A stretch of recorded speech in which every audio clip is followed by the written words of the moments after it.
जय श्रीकृष्ण. कधीकधी आपण म्हणतो मी सगळं बरोबर करतोय, तरीही गोष्टी माझ्या वेळेवर का घडत नाहीत.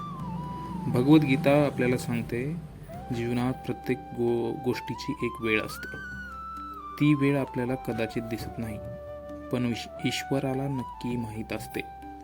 भगवान श्रीकृष्ण म्हणतात, आपण कर्म करावं, पण वेळेवर नियंत्रण ठेवण्याचा प्रयत्न करू नये.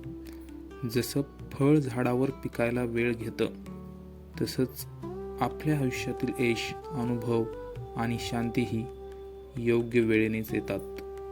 आपण घाई केली तर चुकीचे निर्णय घेतो, पण संयम ठेवल्यावर योग्य मार्ग आपोआप सापडतो. ईश्वरी वेळेवर विश्वास ठेवल्यावर मन शांत राहतं आणि चिंता कमी होते. जे आपल्यासाठी योग्य आहे ते योग्य वेळेला नक्की मिळतं. म्हणून प्रयत्न करत राहा, विश्वास ठेवा आणि वेळेची काळजी ईश्वरावर सोडा. हा आहे भगवद्गीतेचा अतिशय साधा पण खोल संदेश. जय श्रीकृष्ण.